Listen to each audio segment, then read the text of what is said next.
Pero to, sipin mo lang sa presyo pa yan. Mainit ang mata sa'yo ni Falcon. Masyado ka kasing maangas eh. Masisira negosyo ko na dahil sa'yo eh. Papanalunin mo to. Alamin mo lahat ito sa babae niya. Ano? Tanggalin ko para sa kanya. Nanalo po ako. Tingnan nyo. Wala sa pera. Tay, pang tuition ko po yan eh. Eh kung mas salviso dahil sa utang, di ba mas may importante yun? Ayan, sinaktan ka ng tatay mo, no? Ito kasing ama kayo. Pinagbuhatan nyo ng kamay yung sarili ninyong anak. Anak na nagpapalamot sa inyo. Lumayas kayo! Lalayas kami, sasama ko sa nation. Di siguraduhin ko, wala na kayong mahutot sa kanya. Rachel, mahal kita. Gusto ko itong makasama habang buhay. Kaya mo, ngayon ako naman yung mag-alaga sa'yo. Sarap, di ba? Sarap! Sarap, walang bawal! Yeah, nag-enjoy! Yun! Importante yun eh.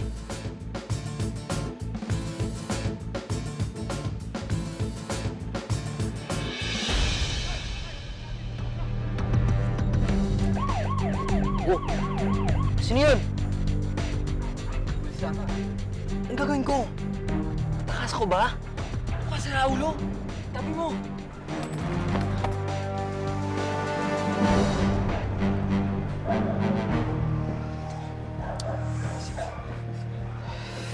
Ang gagawin ko? Lasing kayo ah. Hindi nyo ba alam na bawal magmaneho na nakainom? Lisensya mo, boy.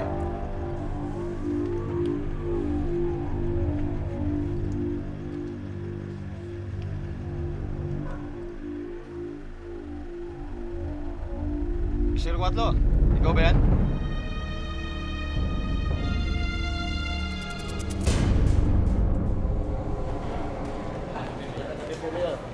Magandang gabi, Mayor. Ma'am, nandito yung mga bata.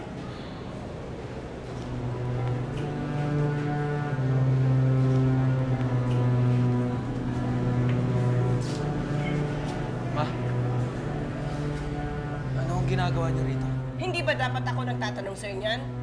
Let's go. Edmundo, ikaw na bahala dito.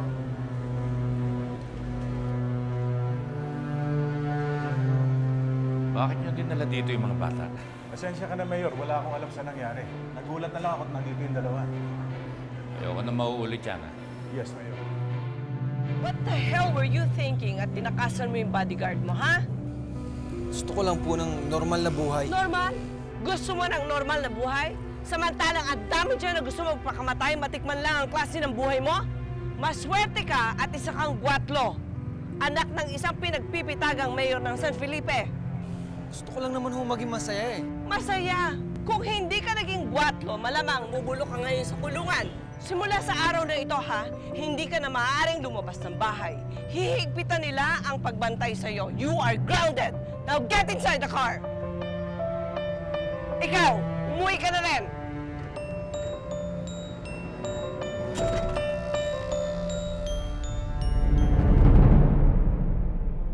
Ang hindi ko maintindihan, paano ka natakasan ng isang tao, dapat sana binabantayan mo. Ma'am, akala ko po kasi tulog na. Ang pagkakaalam ko, maraming namamatay sa maling akala.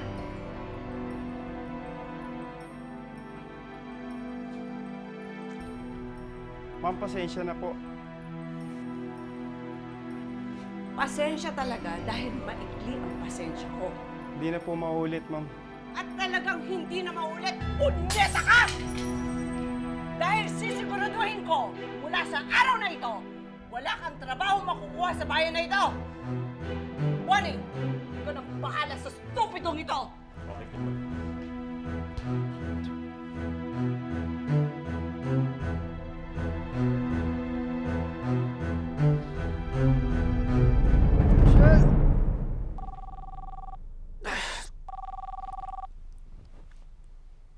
Hello? Paring Levy, Sino to?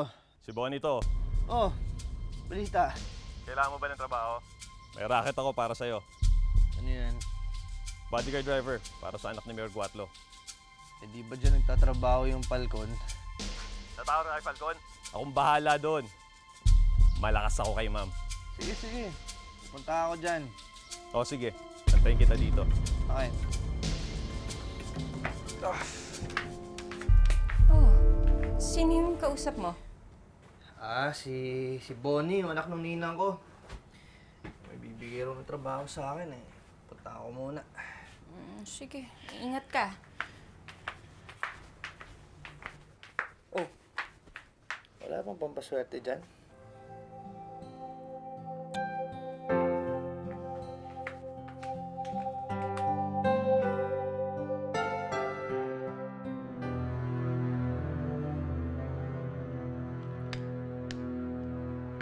Mabuti naman at nandito ka. Anong balita kay Mayor? May bago ba siyang babae? Wala. Wala o pinagtatakpan mo? Huwag mong sabihin nagsiselos ka na. Ha? Selos. Wala yan sa bokabularyo ko. Dati, oo. Pinagsiselosa mo lahat ng mga babaeng malapit sa akin. Sabi mo pa nga nun eh, walang babaeng maaaring lumapit sa akin kundi papatayin mo. Miss na kita. Ano ka ba? Nangyari na ang nangyari. Alamin mo ang lugar mo. Isa ka na lamang tauhan ni Mayor. Kinusto mo yung posisyon mo, pwes panindigan mo. Layas ka lang sa kwarto ko. Layas!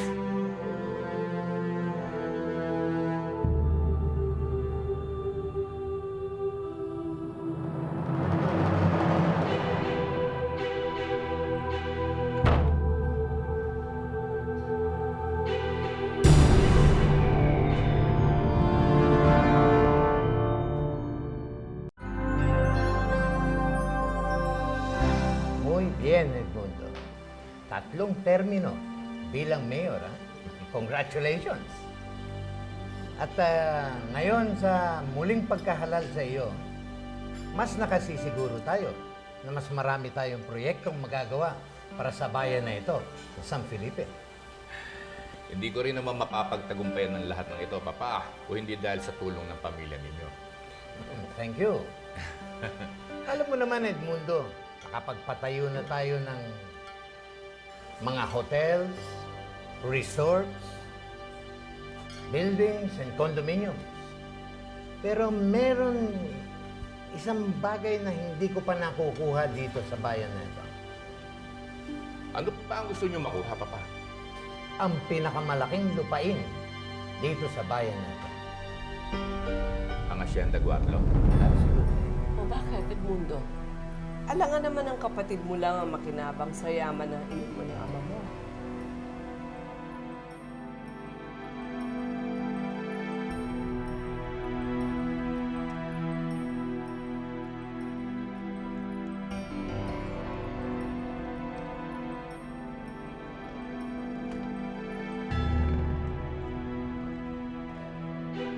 Anang, yosi nga. Yan.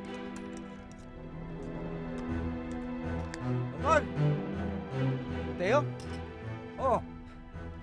Ginagawa mo rito? May hinahanap ako kung saan nakatira itong Rachel Mantaring. Ano kailangan mo kay Rizal? Ba't kilala mo? Natural! Anak ko yun! Ha? Mayos na! Sumama doon sa sangka doon yung nobyo. Anak na! Paano nangyari yun? Yung anak mo na ano?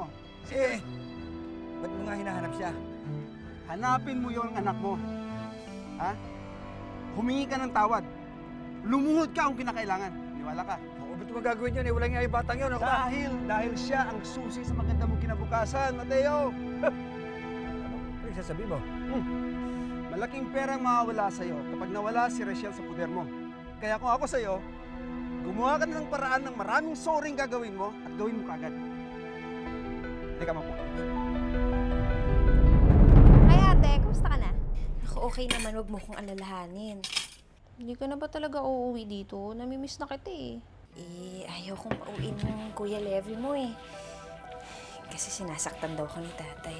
Naiintindihan ko naman si Kuya Levi. Bakit ka ba kasi palagi sinasaktan ni tatay? Gina, huwag kang mag-alala. Sabi naman ng Kuya Levi mo, pag-aaralin ka naman niya. Ate, wag na. Huwag mo na akong alalahanin. Ang importante, magkasama na kayo ni Kuya Levi. Matatahimik ka na. Gina, hindi naman ako makakapayag na hindi ka makatapos ng pag-aaral mo. Ate, pwede ba tayo magkita? Naku, teka. wala kasi dito si Levi eh. Hindi ako pwedeng umalis. Pero kung gusto mo, ikaw na lang pumunta dito para naman may kasama rin ako. Sige, saan ba yan? Ay, hindi. Sige, ite-text ko na lang sa'yo. O, sige. Saan mo punta? Sa ate mo? Kasama.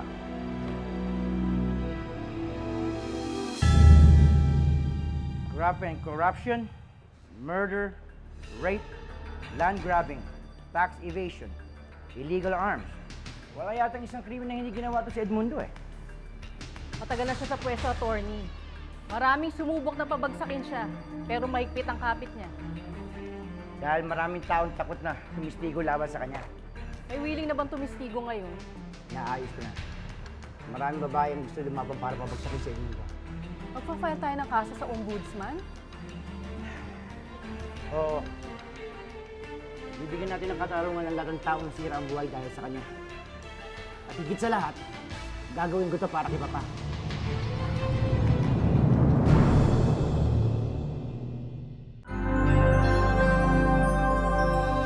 Ngayon, aatake ang kampo ni Atty. Cuatro at sisirain ang imahe mo sa mga tao. At ang balita namin ay malakas ang ebidensya nila laban sa iyo. At marami daw mga testigong lalabas na magpapatunay sa mga kasalanan. Kapag nagkataon, mahihirapan tayo. Lumalaki na ang sentimiento laban sa inyo at sa mga pamamalakad. Nonsense. Kung hindi naging mayor ang asawa ko, hindi magiging progresibo ang bayan ng San Felipe. Land reform ang hinihintay ng mga magsasaka. Pero imbis na ibigay ito sa kanila, inagawan pa sila ng lupa. Eh mga mangmamayan, hindi nila alam kung ano makakabuti sa kanila. Pero ma'am, paano natin may papaliwanag yan sa kanila kung mga mangmangan sila? Simple. Gagawa tayo ng isang political ad. Ipapalabas natin sa TV LCD dyan sa labas ng munisipyo. Ipapakita natin sa mamamayan ang mga nagawa ni Mayor Cuatro simula nang naluklok siya ng 1988. Gagawin natin parang isang sine. Hindi ba't mahilig manood ng sine ang mga masa?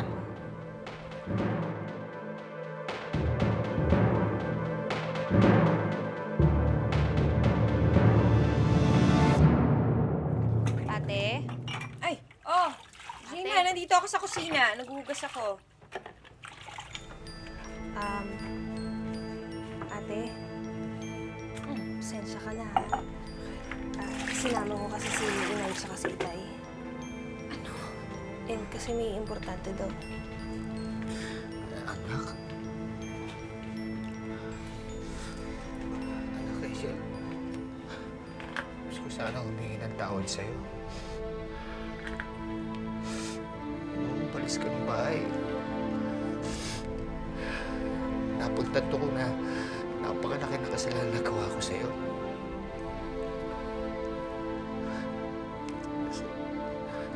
Sa lahat ng taong pinagpalupitan kita, nasitang ito. Sana naman, mahanap ng puso mo na mapatawad ang tatay mo.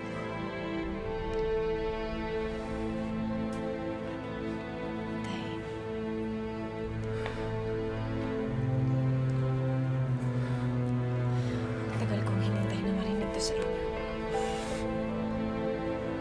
Itay, wala naman sa akin kahit na magtrabaho ako eh. Kahit nasuportahan ko kayo. Kasi pamilya ko kayo eh. Mahal ko kayo. Mahal na mahal ko kayo.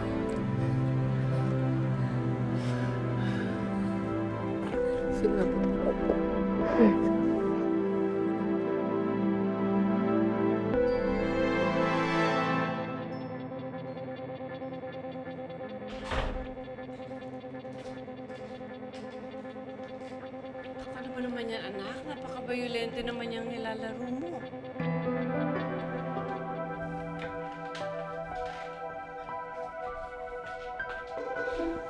Bakit na naman? galig ka sa akin. Anak, wala naman akong gagawin na hindi mo ikabubuti eh. Okay. Eh kaya ka lang naman hindi makalabas ng bahay kasi nga wala ka pang bodyguard. Kahit lumabas din naman ho ako, wala rin akong freedom na gawin yung gusto ko eh. Eh ano ba ang gusto mong gawin? Mga bagay na ayaw mo. Bakit? Alam mo ba, lagi may dahilan? Oo naman. Lalo na kung ikapapahamak mo ang gagawin mo.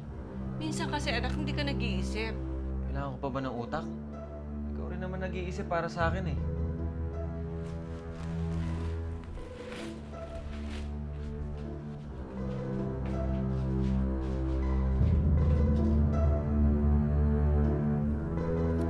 Boss? Boss? Nandiyan ba si Bonnie? Anong kailangan mo? Kaibigan niya ako. May bibigay siya sa akin trabaho eh. Sandali lang, ha?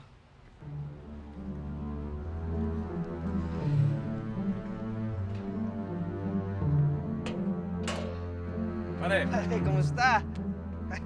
ayos lang. Ikaw, nahanap mo na ba yung syota mo? Oo. Alam mo, okay na okay kami. Katunayan, papakasal na nga kami. Kaya ka naghanap ako ng trabaho eh. Ayos mo ba yung inaalok mo sa akin? Oo! Usap ko na si ma'am. Halika, papakilala kita. Salamat ha. Walang problema, pare. Alam mo naman, basta ikaw, hindi ako mapapahiya. Hoy! Diba sabi ko sa'yo, ayoko na makita yung pumumukha mo, ha?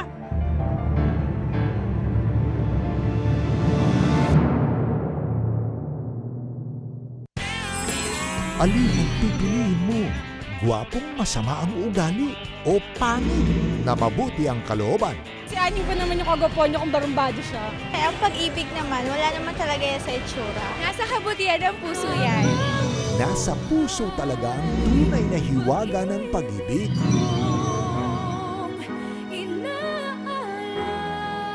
Buti na lang bumalik na ang Artist Love Team sa prime time. Inaabangan ko talaga sila eh.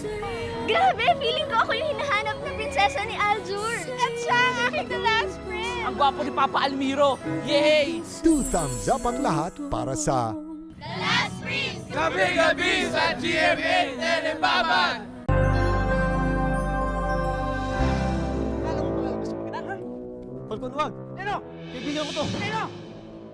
Magdadala ka ng ahas dito sa bahay! Tagal naman yan. Dami mong dada eh. Ba't di mo lang iputok yan, ha? Devi, wag. Tututuhanin niya yan. Bakit ha? Anong kaguluhan ito? Ma'am, kaibigan ko po. Siya po yung i-recommenda ko para maging bodyguard ni Jonathan. Falcon, ibaba mo yung baril mo. Ma'am, huwag ka magtiwala dyan. Kriminal yan. Magsalita ka parang malinis ka. Paano mo siya nakalala, Falcon? Ma'am, iisa yan sa mga nagsusupply sa atin ng armas. Totoo ba yan? Tapos pinatanggal niya ako dahil hindi niya gusto yung tabas ng dila ko. Tama. Gusto kita. Matapang ka. Hindi ka natatakot mapatay. Wala naman akong dahilan para takutan ko yan eh. Kung rekomendado ka ni Bonnie, tanggap na kita. Pinagkakatiwalaan kita. Ma'am. Pwede ka na mag-umpisa ngayon. Salamat ho, ma'am. Pumasok ka na sa loob, Falcon. Eh, ma'am, Pumasok ka na sa loob. swerte ka. Ingat ka. Kaya mo yan! Bonnie, i-orient mo siya sa trabaho niya. Sige po, ma'am. Okay. Hanap ka, men. Believe na ako sa'yo. Wala pa nakakapagsalita ng gano'n kay Falcon. Eh, maangas lang naman yung hayop na yan eh. Wala naman laman. Napabilib mo pa si ma'am. Alam mo, sigurado ako gagawa ng paraan si Falcon para matanggal agad ako sa trabaho. Huwag mo alalahanin yon. Mas malakas ako kay ma'am kaysa sa kanya. Yung bodyguard ni Mayor. Sino ba mas malakas? Si Mayor o si ma'am? Siya nga pala. Sisimula na raw ako bukas.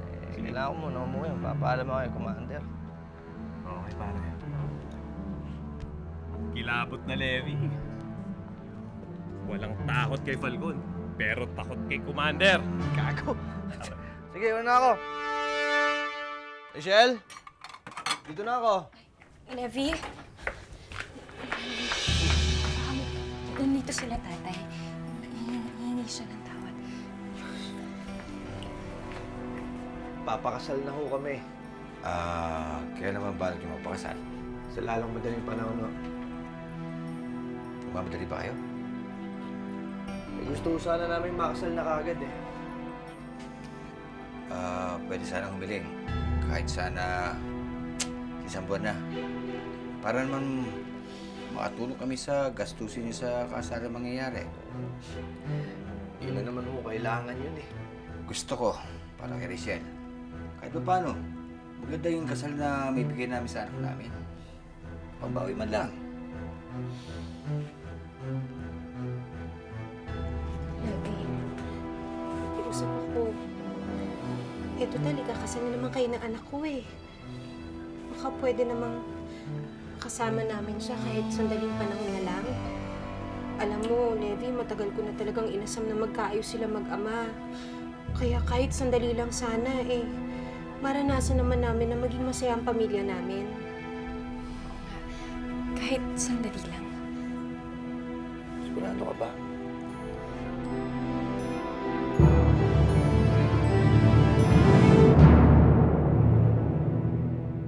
Nakakatuwang pakinggan ang mga feedback ng mga tao sa paligid namin. Nagsalita ng madla. Alger and Chris, we are so proud of you.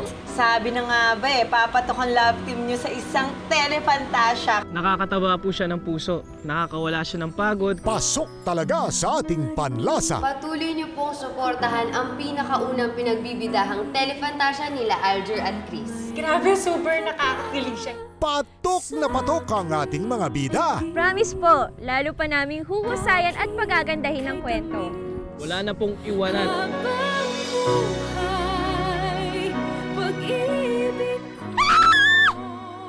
The Last Prince. Gabi-gabi sa Jimmy. Kakasal na si ate. Maid of honor ako, ah. Ano ba maid of honor? Eh, sa West lang naman ako ikakasal. Ibig mo sabihin, hindi ka mag-wedding gown? Ano ka? Gastos lang yun, no? Tumigil ka nga dyan. Baduy naman nun. Anak, paano na nga pala pag-aartista mo pag nag-asawa ka? Eh, naku, hindi ka nasisikat niyan. Hindi ba yung mga nag-aartista, pag nag-aasawa yung mga babae, mother roles na lang yung binibigay, di ba? Nay, hindi na po importante sa akin yun. Hindi ko na iniisip yun eh. Eh, sayang naman, anak. Ano yung gagawin mo pagkakasal mo? Bahala na. Maghanap ako ng trabaho. Marami namang trabaho dyan eh. Ang importante lang sa akin ito si Gina. Makatapos yun ng pag-aaral. Hayaan mo, ate. Pag nakapagtapos ako ng pag-aaral at nakapagtrabaho na ako naman ang tutulong sa inyo. Halika na. Kumain na tayo. Nay, pakilagay mo lang dito yung pansit tayo. Nalagay ko lang dito sa labas. Galing ko na rin to, ah.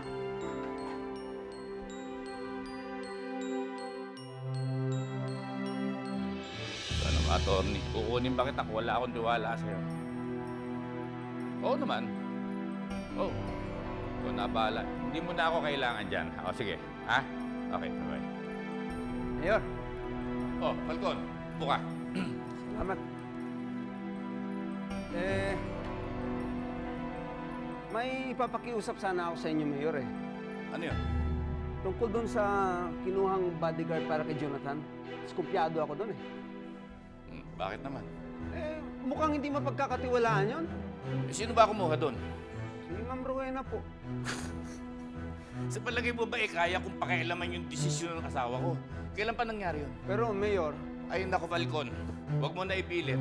Hayaan mo yung desisyon ni Rowena para tahimik ang buhay natin. Yun nga palang pinapatrabaho ko sa'yo. Ano nangyari? Wala tayong problemahin doon, Mayor. Rachel ang pangalan. At anak lang pala ni Mateo Mantaring. Kapag sineswerte ka nga naman.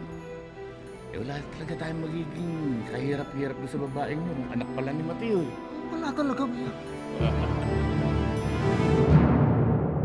Hindi naman siguro magagalit si Levi kung tatanggapin mo yun. Paalam muna ako kay Levi. Si Levi, bago mong bodyguard, si Jonathan anak ko. Lumabas man ako, para din ako nakakulong. Tanda-tanda mo na, binabantayan ka pa. Pasaway ka talaga siguro, no? Parang kang bata eh. Nabayaran ka para magbantay at magmaneho. Binabayaran din ako para magsumbong sa nanay mo. Ginawa nila akong prostitute. Dumating sa punto na gusto ko nang tapusin ang buhay ko. Dahil alam kong wala na akong pag-asa na makasama ang pamilya ko dito sa San Felipe. And cut! Very good! Mayor, siya po si Rachel, ang mga ka-eksena po ninyo. Hello po, ako po si Rachel. Dinami-dami yung babae dito sa Pilipinas. Si Rachel pa na kusundan ni Mayor. Siguraduhin mo lang na dadating siya mamaya. Ha? May